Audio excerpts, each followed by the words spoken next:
Assalamualaikum warahmatullahi wabarakatuh. Tetap semangat. Kali ini saya akan mempresentasikan hasil penelitian saya yang menggunakan metode REDFIS dengan judul Pengelolaan Keberlanjutan Ekowisata Terumbu Karang di Pulau Gili Labak menggunakan metode REDFIS.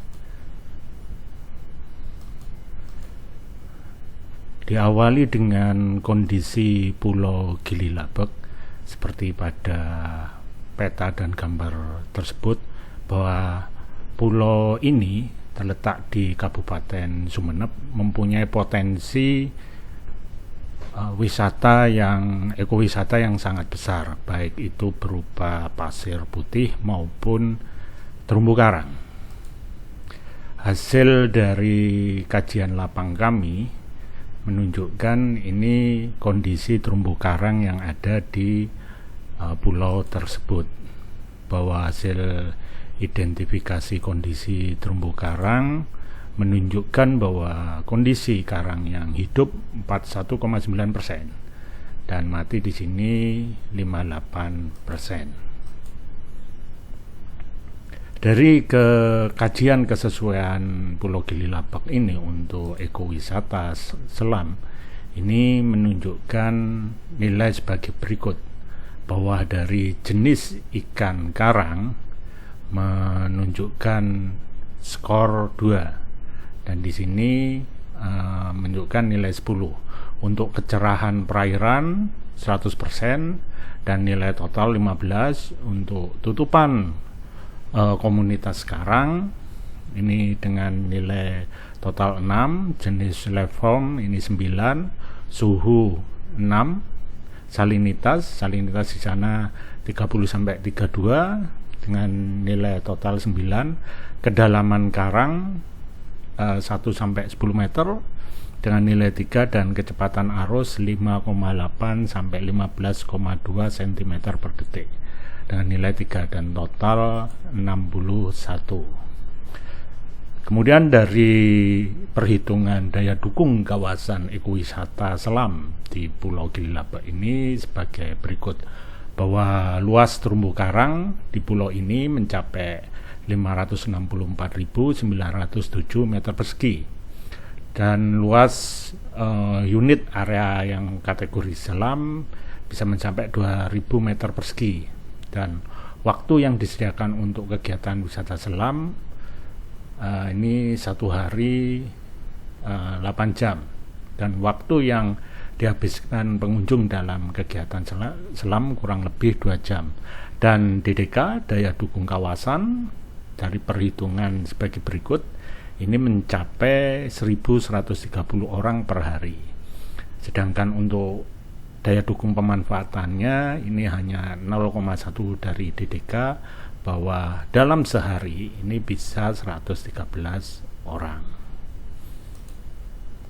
Kemudian kami mencoba menganalisis lebih lanjut dengan metode REDFIS, Rapid Appraisal for Fisheries. Di sini metode ini untuk menarik kesimpulan berhubungan dengan pengelolaan sumber daya perikanan secara berkelanjutan, dan bahwa analisis keberlanjutan dengan pendekatan multidimensional scaling (MDS). Dan di sini yang pertama tahapannya penentuan atribut yang kami bangun. Di sini ada beberapa dimensi, ada ekologi, ekonomi, sosial, teknologi, dan dimensi kelembagaan dan hukum. Kemudian yang kedua, pemberian skor setiap atribut, bahwa skor dalam skala ordinal berdasarkan kriteria keberlanjutan dan scientific judgment dari pembuat skor. Dan di skor ini antara 1 sampai ada yang 3, ada yang 4. Kemudian di mana nilai 1 ini jelek dan nilai 3 atau 4 ke baik. Kemudian tahapan ketiga menyusun indeks dan status keberlanjutan untuk ekowisata. Ini literatur yang kami pakai. Kemudian tahapan akhir adalah mengkriteriakan REDBIS ini indeks keberlanjutan pengelolaannya, dengan kalau 0 sampai 25 masuk tidak berlanjutan atau berlanjut, ini yang 25 sampai 50 kurang berkelanjutan, terus 50 sampai 75 cukup berkelanjutan, dan 75 sampai 100 berkelanjutan.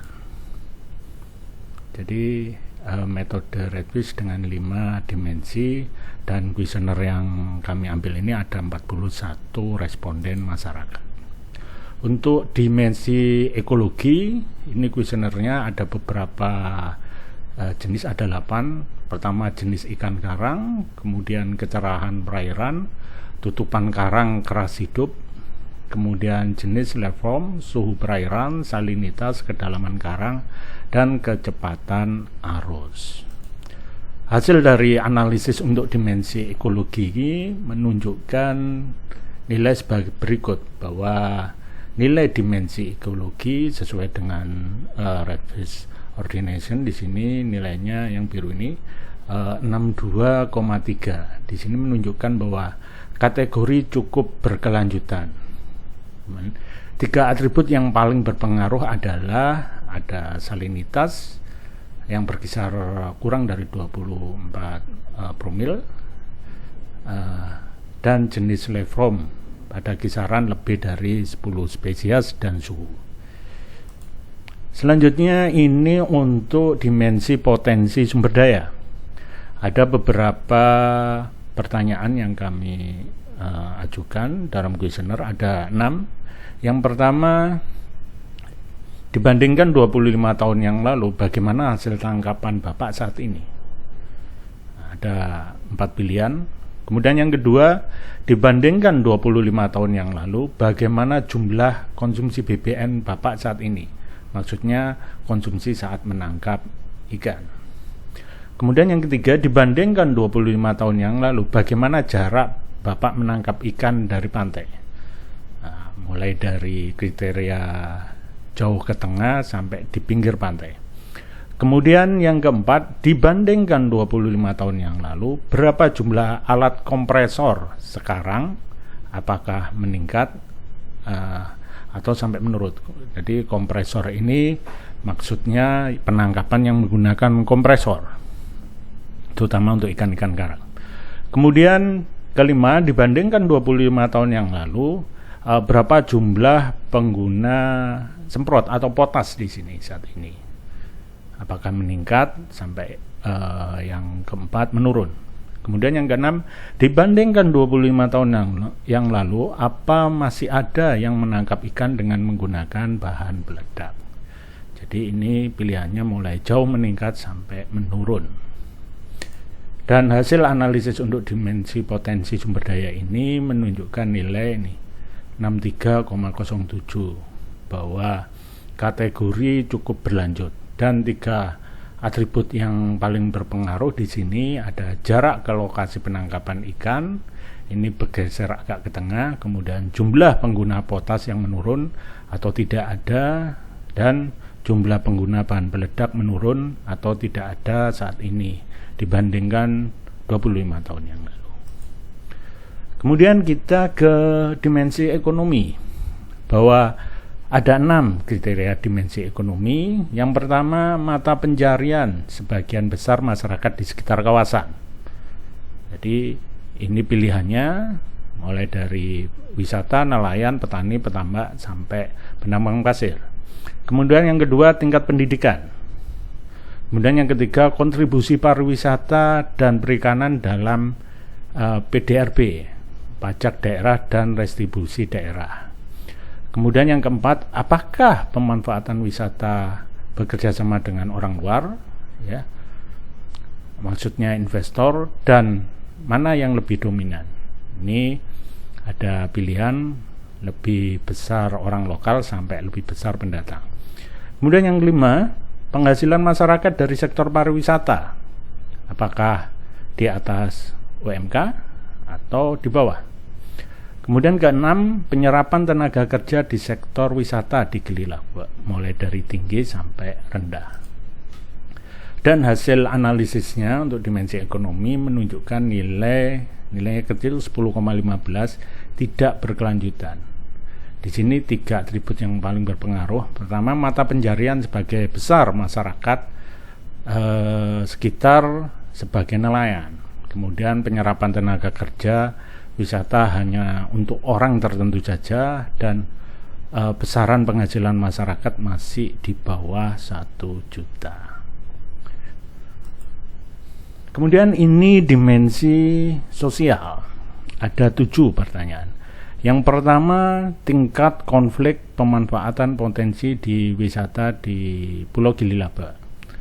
Ini mulai banyak sampai tidak ada. Kemudian yang kedua, apakah masyarakat paham jika terumbu karang penting untuk melindungi pantai dan desa di wilayah pesisir dan dari gelombang badai? Ini pilihannya. Kemudian, apakah masyarakat paham jika perlindungan terumbu karang saat ini akan menjamin keberlanjutan sumber mata pencarian generasi mendatang di desa? Ini mulai dari tidak tahu sampai setuju. Kemudian yang keempat, apakah masyarakat paham jika penangkapan ikan di sekitar terumbu karang perlu diatur untuk memberi kesempatan kepada ikan dan karang untuk tumbuh?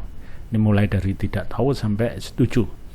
Kemudian yang kelima, apakah ada masyarakat yang mengambil terumbu karang untuk bahan bangunan atau yang lain? Ini mulai dari banyak sampai tidak ada. Kemudian keenam, apa masyarakat paham jika terumbu karang atau lingkungan ini kalau merusak itu dapat dihukum? Mulai dari tidak tahu sampai setuju. Ya. Dan yang ketujuh, partisipasi dalam menjaga terumbu karang. Mulai dari ada aktivitas dan inisiatif masyarakat sampai tidak ada. Dan hasil dari dimensi sosial ini menunjukkan nilai 17,8, rendah. Jadi tidak berkelanjutan. 3 atribut yang utama adalah bahwa pengambilan terumbu karang untuk bahan bangunan sudah tidak dilakukan masyarakat. Kemudian pemahaman masyarakat akan pelindungan terumbu karang bagi keberlanjutan sumber mata pencarian generasi mendatang tidak dipahami dengan baik. Dan pemahaman masyarakat akan pentingnya fungsi terumbu karang untuk melindungi pantai dari gelombang badai juga tidak dipahami. Kemudian ini dimensi hukum dan kelembagaan. Ada 8 kriteria. Yang pertama, lembaga pemerintah perannya dalam pengelolaan, mulai kecil sampai besar. Kemudian yang kedua, pemodal pribadi dalam menyediakan modal untuk pengembangan wisata, mulai dari tidak ada sampai tinggi. Kemudian yang ketiga, lembaga koperasi, ini ada, tidak ada, sampai tinggi. Kemudian lembaga perbankan dalam membantu modal, mulai tidak ada sampai tinggi. Kelima, lembaga keamanan berperan dalam pengawasan, mulai tidak ada sampai tinggi. Kelompok nelayan atau masyarakat di Pulau Gili Laba, mulai dari tidak ada sampai tinggi. Kemudian peraturan pengelolaan sumber daya di Pulau Gili Laba mulai tidak ada sampai ada. Kemudian keterlibatan nelayan dalam penyusunan kebijakan, nelayan dilibatkan dalam verifikasi data dan informasi. Pilihannya tidak ada sampai tinggi. Dan hasil analisis dari kajian hukum dan kelembagaan ini nilainya rendah, 5,36. Tidak berkelanjutan. Bahwa di sini 3 atribut utama yang paling berpengaruh itu adalah pertama, keterlibatan nelayan baik dalam melakukan penyusunan kebijakan maupun dalam melakukan verifikasi data dan informasi sangat rendah. Kemudian peran lembaga pemerintah dalam melakukan pengelolaan sangat kecil, dan kontribusi para pemodal pribadi dalam penyediaan modal untuk pengembangan wisata tidak ada. Kemudian analisis selanjutnya dilakukan analisis multidimensional, bahwa di sini di kajian multidimensional ini dimensi masing-masing dimensi ya, dimensi ekologi, sumber daya, ekonomi, sosial, hukum dan kelembagaan, dan ini multidimensinya, bahwa di sini menunjukkan R kuadratnya cukup besar ya, hampir 95 semua ya. Terutama yang multidimensi 95, dan di sini bahwa nilai multidimensi ini 34,24. Di sini menunjukkan bahwa hasil interferensi RAP analisis untuk multidimensi meningkat dari 34,24 mulai dari kurang berkelanjutan, jadi pada saat ini kurang berkelanjutan. Kemudian jika dilakukan interferensi ini bisa menjadi 74,99, menjadi cukup berkelanjutan ini. Jadi ini maksudnya adalah yang biru ini kondisi sekarang jika tidak ada interferensi, tidak ada kegiatan di interferensi. Kemudian dicoba dilakukan interferensi pada terutama yang nilainya kecil. Di sini kelembagaan, sosial, dan ekonomi.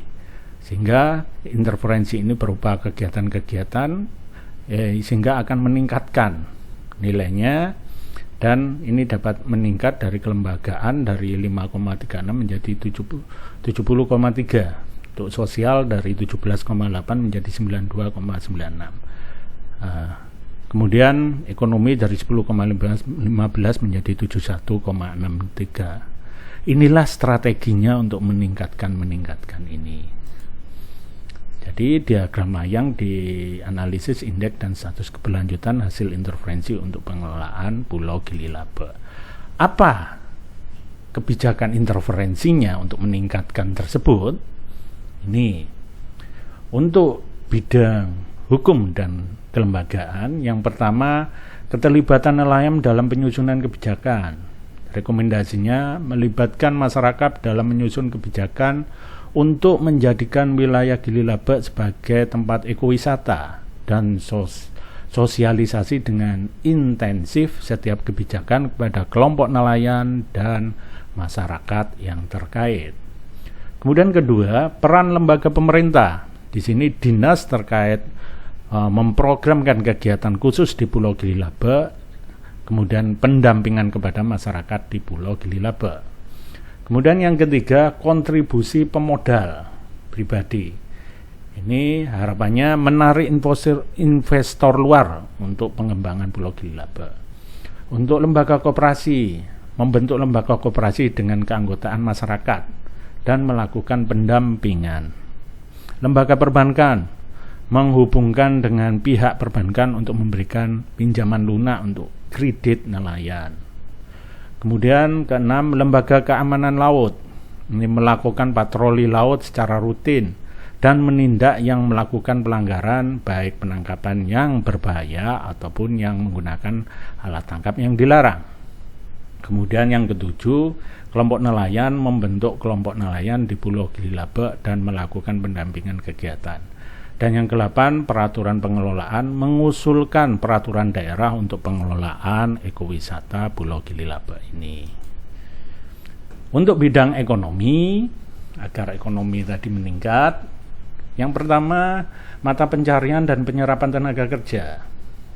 Sini dilakukan pelatihan untuk masyarakat dan mengarahkan masyarakat untuk menjadikan wisata sebagai sumber penghasilan. Misalnya sebagai guide wisata atau penyewaan fasilitas wisata. Kemudian yang kedua, kontribusi pariwisata. Ini mengusulkan restribusi untuk kegiatan wisata sehingga ada pemasukan untuk desa ataupun daerah. Kemudian yang ketiga, pemanfaatan wisata. Di sini memberikan pelatihan kepada masyarakat Gili Labe untuk mengembangkan potensi pulau. Kemudian bidang sosial, yang pertama pemahaman pentingnya terumbu karang, yaitu memberikan penyuluhan kepada masyarakat pentingnya menjaga terumbu karang dan dampaknya jika karang itu rusak. Kemudian yang kedua, penangkapan di terumbu karang. Ini kegiatannya dengan pelatihan dan penangkapan ikan hias secara aman tanpa merusak terumbu karang. Kemudian mencarikan pasar untuk ikan hias hidup. Ini harapannya mempunyai nilai ekonomis yang lebih baik, lebih tinggi. Kemudian yang ketiga, merusak terumbu karang dihukum. Ini sosialisasi dan penyuluhan tentang perundangan untuk menjaga lingkungan, baik lingkungan hidup dan sumber daya ikan. Terima kasih. Assalamualaikum warahmatullahi wabarakatuh.